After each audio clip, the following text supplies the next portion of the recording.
Você sente isso, não sente?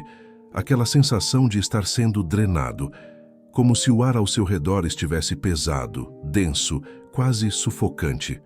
Você tenta se manter de pé, tenta continuar, mas algo te puxa para baixo. E o pior, você já sabe de onde vem. Não é um mistério, é aquele lugar, aquela pessoa, aquela rotina que você insiste em manter, mesmo sabendo que ela te corrói por dentro. Jung dizia que tudo que não é conscientizado se manifesta como destino. Que o ambiente que te puxa para baixo não é apenas um lugar físico. É um campo energético psíquico que se alimenta da sua inconsciência. É o inconsciente coletivo te puxando de volta para a zona de conforto da sombra, para o lugar onde você não precisa crescer, não precisa enfrentar, não precisa se tornar quem realmente é. E enquanto você permanece ali, acreditando que é apenas circunstância, azar ou fase difícil, a verdade continua intocada. Você está escolhendo permanecer, não por fraqueza, mas por medo do que pode acontecer se você realmente sair. A promessa que te faço agora não é de felicidade instantânea, não é de uma vida sem dor, é de algo muito mais profundo, clareza. Clareza sobre o que está realmente acontecendo dentro de você quando esse ambiente te arrasta. Porque o que te puxa para baixo não é o lugar em si. É a parte de você que encontrou nele um espelho distorcido da sua própria sombra não integrada. E enquanto você não enxergar isso, vai continuar sendo puxado. Vai continuar sentindo que o problema está fora, que são os outros, que é o mundo. Mas a verdade junguiana é dura e libertadora ao mesmo tempo. O ambiente só tem poder sobre você porque algo dentro de você ainda ressoa com ele. Algo ainda não curado. Algo ainda não visto. E até que você pare de fugir dessa verdade, vai continuar voltando para os mesmos lugares, as mesmas pessoas, os mesmos padrões, porque o inconsciente não descansa. Ele vai te empurrar de volta para a ferida, até que você finalmente a olhe nos olhos. Agora vem a parte que ninguém te conta. O ego coletivo te quer ali embaixo. Ele precisa que você fique pequeno. Precisa que você continue acreditando que é assim que as coisas são, que não há saída, que você deve se adaptar, se conformar, aceitar. Todo mundo passa por isso, dizem. É normal se sentir assim. E você acredita. Porque é mais fácil acreditar que o problema é universal do que admitir que você está traindo a si mesmo, que está traindo o seu chamado interior. Jung nos alerta. A maior tragédia não é sofrer sem consciência. É permitir que a dor se torne crônica, familiar, até confortável. E os ambientes que te puxam para baixo são mestres nisso. Eles te oferecem uma falsa segurança. A segurança de não precisar mudar, de não precisar crescer, de não precisar enfrentar quem você realmente poderia ser. E o ego coletivo aplaude isso, porque um indivíduo consciente, integrado, livre, esse é perigoso. Esse não se conforma. Esse não aceita a mediocridade emocional como padrão. Então o que é de fato um ambiente que te puxa para baixo? Na psicologia analítica, não falamos apenas de lugares tóxicos ou pessoas negativas. Falamos de campos psíquicos. Falamos de constelações arquetípicas que se ativam quando você entra em determinado espaço relacional ou físico. É o lugar onde o seu ego se sente menor, onde a sua sombra é constantemente alimentada, nunca integrada, onde você não é visto como um self em desenvolvimento, mas como uma função, um papel, uma projeção. E a definição mais simples que posso te dar é esta: um ambiente que te puxa para baixo é aquele que te afasta do processo de individuação, aquele que te mantém preso em padrões inconscientes, em vínculos de dependência emocional, em ciclos de culpa e autopunição. É o ambiente onde você esquece quem é, onde a sua voz interior é abafada por vozes externas, onde você deixa de ser protagonista da sua própria jornada e se torna coadjuvante na história de outra pessoa, ou pior, na história que o coletivo escreveu para você. Deixa eu te contar uma metáfora. Imagine um pássaro nascido dentro de uma gaiola. Ele nunca viu o céu, nunca sentiu o vento nas asas. Para ele, a gaiola é o mundo. E se você abrisse a porta, sabe o que aconteceria? Ele teria medo, porque o desconhecido assusta mais que a prisão familiar. Jung dizia que o medo de se tornar consciente é o maior obstáculo para a individuação.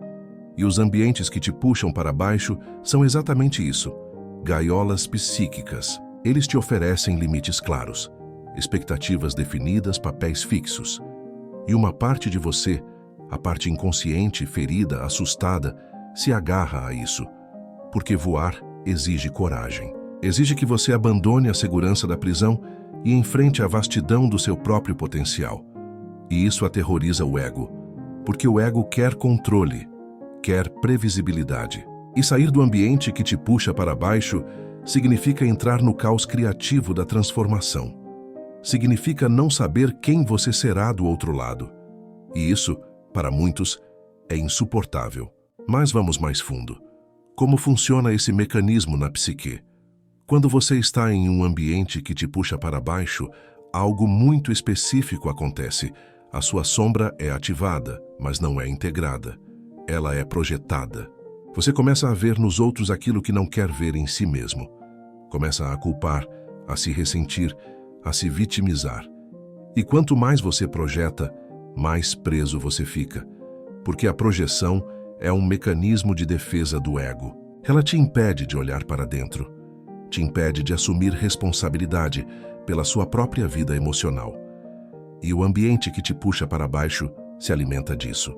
Ele se torna um espelho distorcido, onde você vê apenas fragmentos de si, nunca a totalidade. Jung era claro: enquanto você não retirar as projeções, vai continuar inconsciente. E enquanto estiver inconsciente, vai continuar escolhendo, sim, escolhendo, permanecer em lugares que te destroem. Porque no fundo, de forma perversa, esses lugares confirmam a narrativa que você tem sobre si mesmo. A narrativa da insuficiência, do não merecimento, da impossibilidade de mudança. E o impacto disso na sua alma é devastador. Quando você permanece em um ambiente que te puxa para baixo, algo em você começa a morrer. Não de forma dramática, mas silenciosa. Você perde a conexão com o self. Perde a capacidade de sonhar, de criar, de sentir prazer genuíno. A vida se torna mecânica. Você acorda, cumpre as obrigações, volta para casa, dorme e repete. Jung chamava isso de morte psíquica, quando você está vivo biologicamente, mas morto espiritualmente. E o corpo sente. A ansiedade crônica, a depressão, as dores inexplicáveis, são todas manifestações da alma gritando: saia daqui. Isso não é para você. Você está traindo o seu chamado interior. Mas o ego, apegado à segurança, insiste. Aguenta mais um pouco. Não é tão ruim assim. Você não tem para onde ir. E nessa batalha entre ego e self, você se fragmenta. Você perde a integridade. E a vida se torna um fardo, não uma jornada. Vamos falar do ciclo inconsciente. Por que você volta? Por que, mesmo sabendo que aquele lugar te faz mal, você continua voltando? Porque há um vínculo inconsciente, um padrão que foi estabelecido lá atrás, provavelmente na infância. Talvez você tenha aprendido que amor significa sacrifício, que estar presente significa anular a si mesmo, que ser aceito significa ser pequeno. E agora, adulto, você repete esse padrão. Escolhe ambientes que confirmam essa crença. Escolhe pessoas que te tratam da mesma forma que você foi tratado quando não sabia se defender. Jung dizia: até que você torne o inconsciente consciente, ele vai dirigir a sua vida e você vai chamá-lo de destino. E é exatamente isso. Você acha que é azar, acha que é coincidência, mas não é. É o inconsciente te empurrando de volta para a ferida original, te dando a chance de finalmente curá-la. Mas você só vai curar quando parar de fugir, quando parar de culpar. Quando assumir: eu estou aqui porque uma parte de mim ainda acredita que esse é o meu lugar. Agora a diferenciação crucial: ego, sombra e self. O ego diz: fica, é seguro, você conhece isso, não arrisque. A sombra sussurra: você não merece coisa melhor. Olha quem você é, quem você pensa que é para querer mais. E o self, a totalidade do seu ser, a sua essência mais profunda, clama: saia, você não nasceu para isso. Há um caminho maior te esperando. O alerta arquetípico é este: enquanto você obedecer ao ego e à sombra, vai permanecer preso. O ego te mantém na zona de conforto. A sombra te mantém na autopunição. Mas o self te chama para a individuação, te chama para a coragem de ser quem você realmente é, não quem te ensinaram a ser. E sair do ambiente que te puxa para baixo não é um ato de egoísmo. É um ato de autorrespeito. É a resposta consciente ao chamado interior. É dizer, eu escolho minha alma, eu escolho minha verdade, eu escolho meu crescimento. E isso, meu caro, muda tudo. Então, como sair? Primeiro passo, nomeie o ambiente. Traga para a consciência. Escreva, este lugar me puxa para baixo porque... Seja honesto, brutal. Segundo passo, identifique a projeção. O que você está vendo nos outros que, na verdade, é seu. Terceiro passo, reconheça o padrão. Quando isso começou? Onde você já viveu isso antes? Quarto passo, tome a decisão consciente, não impulsiva, mas consciente. Eu vou sair. Não sei como ainda, mas vou. Quinto passo, haja. Mesmo que seja um passo pequeno. Mesmo que seja apenas uma conversa difícil. A verdade é que você não está doente. Uma mudança sutil na rotina. Você não é errado. A individuação não está apenas carregando uma dor que não é sua, com uma escolha. Uma culpa que foi colocada em você é sua. Uma sentença aquilo que você não antes mesmo de você ter voz para se defender. Mas o que você traz à luz te liberta. Então, este é o chamado como se fosse culpado e ele está esperando você precisasse pagar por algo. Como se não merecesse descansar, ser feliz, ser amado. Mas eu preciso que você entenda. Isso não é verdade. Isso nunca foi verdade. O que acontece é que a criança ferida dentro de você ainda está esperando permissão para existir. Ela ainda está esperando que alguém diga, você pode errar e ainda assim ser amado.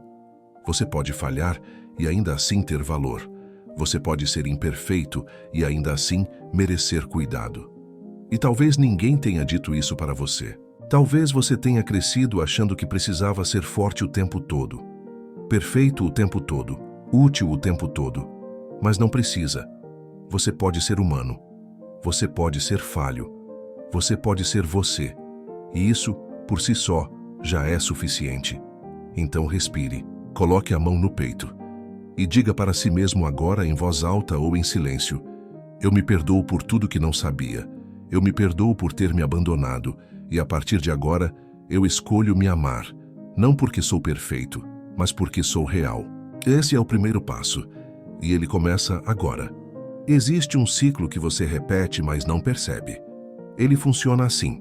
Primeiro você se esforça, dá o seu melhor, tenta ser bom o suficiente, mas algo dentro de você sussurra, não é o bastante.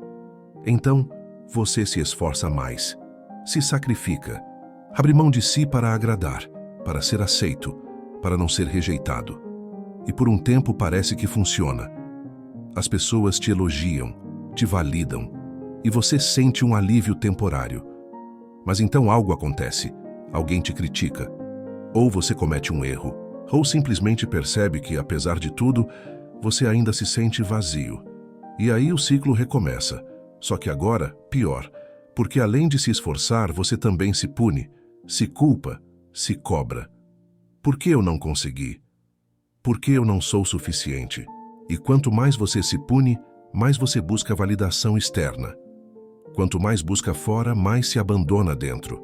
E quanto mais se abandona, mais dependente você fica. É um ciclo vicioso, um loop emocional alimentado pelo inconsciente.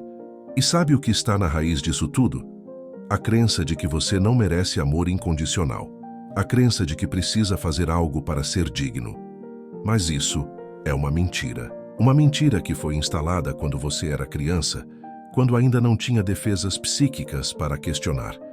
E agora, adulto, você continua vivendo essa mentira como se fosse verdade. Mas não é. Você não precisa provar nada. Você não precisa ser perfeito. Você só precisa ser. E quando você finalmente entende isso, quando você finalmente para de buscar fora o que só pode ser encontrado dentro, o ciclo se quebra. E aí, você se liberta. Não porque alguém te libertou, mas porque você se escolheu. Agora preste atenção, porque isso é crucial. Ego, sombra e self não são a mesma coisa. O ego é a máscara, é a identidade que você construiu para sobreviver. É quem você acha que precisa ser. A sombra é tudo que o ego rejeitou. São suas raivas reprimidas, suas necessidades negadas, seus desejos escondidos. E o self? O self é a totalidade. É quem você realmente é, quando tira todas as máscaras. É o centro, é o eixo. É o lugar onde não existe julgamento, apenas verdade. O problema é que a maioria das pessoas vive aprisionada no ego. E quando o ego é ferido, ele cria uma sombra gigante. E essa sombra se volta contra você mesmo. Você se torna seu próprio carrasco. E o self? Ele fica silenciado, ignorado, esquecido. Mas ele nunca desaparece. Ele está sempre lá esperando. E sabe quando ele fala mais alto? Quando você está no fundo do poço. Quando a dor é tanta que o ego não consegue mais sustentar a farsa. É aí que o self sussurra. Isso não é você. Isso é só uma camada. Volte para casa, volte para mim. E aqui está o alerta. Se você continuar ignorando esse chamado, se continuar fugindo da sua sombra, se continuar punindo seu ego ao invés de integrá-lo, você vai adoecer. Psiquicamente, emocionalmente, fisicamente. Porque a psique não aceita divisão eterna. Ela exige totalidade. Ela exige individuação. Então você tem uma escolha: continuar se punindo, se rejeitando, se abandonando, ou começar agora o trabalho de se reintegrar, de se reconhecer, de se amar não porque você é perfeito, mas porque você é inteiro, inclusive nas suas falhas, inclusive nas suas sombras. Essa é a verdade que ninguém te contou e ela está aqui, diante de você. O que você vai fazer com ela? Então, como sair disso? Como começar de fato a se amar e a se perdoar? Vou te dar o caminho, não é rápido, não é fac, mas é real. Primeiro, reconheça a ferida. Pare de fingir que está tudo bem. Olhe para a dor. Dê nome a ela. Eu me sinto rejeitado. Eu me sinto inadequado. Eu carrego culpa. Só o que é nomeado pode ser integrado. Segundo, dialogue com sua sombra. Pergunte a ela: o que você precisa de mim? Por que você está me punindo? E escute, sem julgamento. A sombra não é sua inimiga. Ela é uma parte sua que só quer ser vista. Terceiro, pare de buscar validação externa. Toda vez que você sentir o impulso de agradar alguém para ser aceito, pause, respire e pergunte: eu realmente quero isso ou só quero ser amado? Consciência muda tudo. Quarto, pratique a autocompaixão ativa. Não é pensar bonito, é agir diferente. É dizer não quando precisa. É descansar quando está cansado. É se tratar como trataria alguém que você ama. E quinto, comprometa-se com a individuação. Individuar-se não é se isolar, é se tornar inteiro. É integrar ego, sombra e self. É parar de viver no piloto automático e começar a viver conscientemente. É difícil? Sim. Vale a pena? Absolutamente. Porque no final, a única pessoa que vai estar com você em todos os momentos da sua vida é você mesmo. E se você não se amar, se você não se perdoar, você vai viver uma vida inteira fugindo de si. Mas se você escolher o caminho da consciência, se você escolher se individuar, você vai descobrir algo poderoso. Você nunca esteve sozinho. O self sempre esteve lá, esperando. E agora ele está chamando. Este é o chamado interior. E ele é para você. Responda.